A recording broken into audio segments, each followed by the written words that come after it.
My husband Jonathan and I buy manufactured home communities, mobile home parks, you may have heard of them called. Well, okay, there are 45,000 or so communities in the United States, some of them better than others.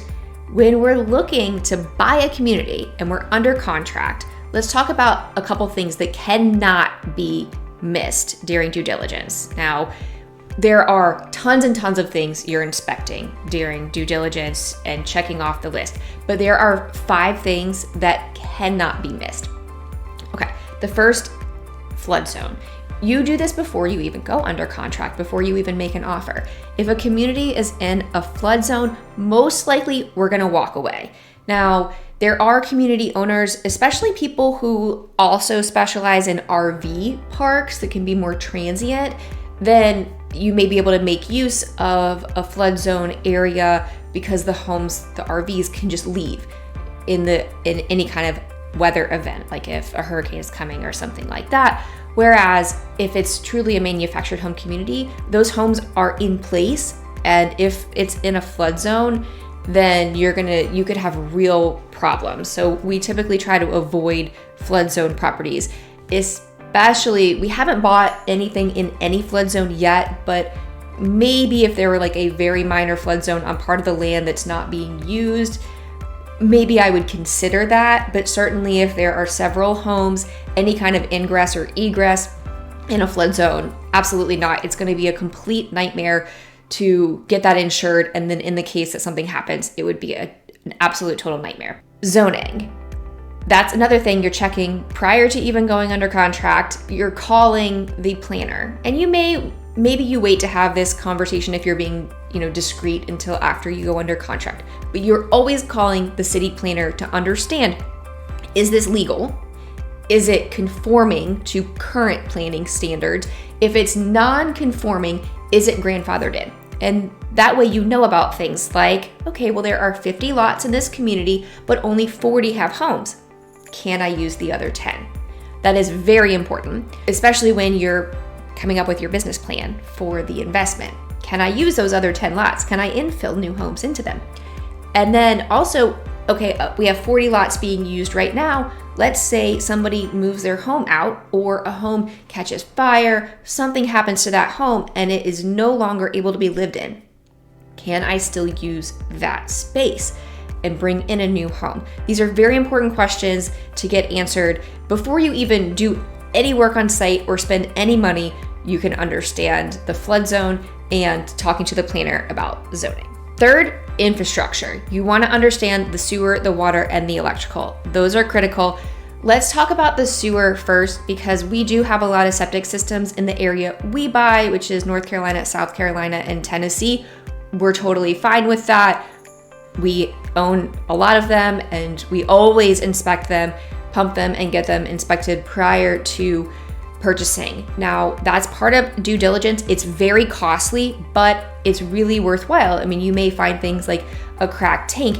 You may, and we have, found things like a pipe going out of a home into the woods, and it's not connected to any septic system, right? And so you want to know these things, because if you purchased a community, and let's say the type of owner was one where a pipe would just be running to the woods, and now you have several homes like that and you didn't know about it until afterwards, you could have a major capital expenditure on your hands, inputting several new systems, making sure you have room for those new systems, not to mention the environmental hazard that could cause. So you really want to understand the infrastructure. Septics, if you do wells, we don't like to do wells, but if you do, you want to make sure you're understanding any testing, any requirements for third-party testing. How often is it tested?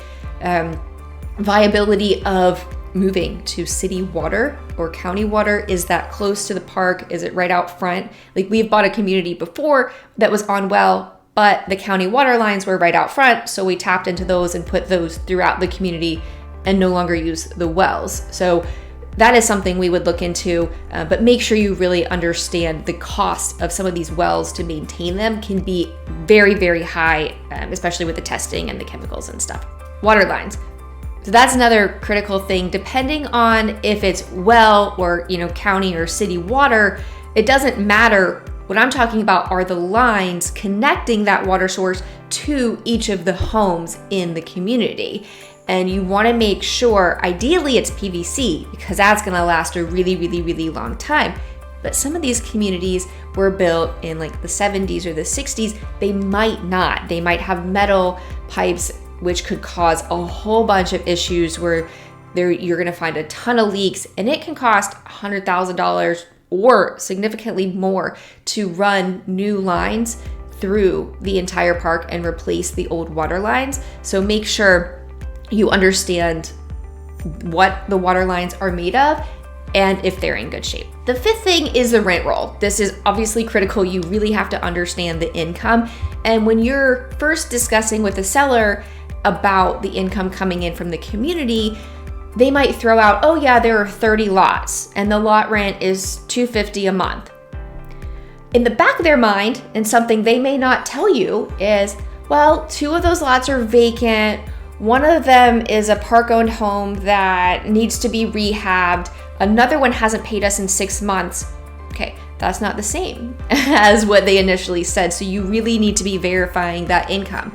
Now, you're not, in most cases where we're buying these value add communities, we are not getting rent rolls that have financials going back 5 years from a system, a rent management system like we use Rent Manager today, or Abilitium or Appfolio. We're not getting that, okay? These owners haven't been using those, and that is fine. We can live with that. But we do need to verify while we're in due diligence, we're ensuring what the rent roll that we expect is true. And then as the rent comes in each month, usually we have about 2 months of rent coming in that we're tracking along with the owner on the rents coming in to verify that income. So there are tons of pieces of due diligence, of course, but those are 5 that we would absolutely never miss.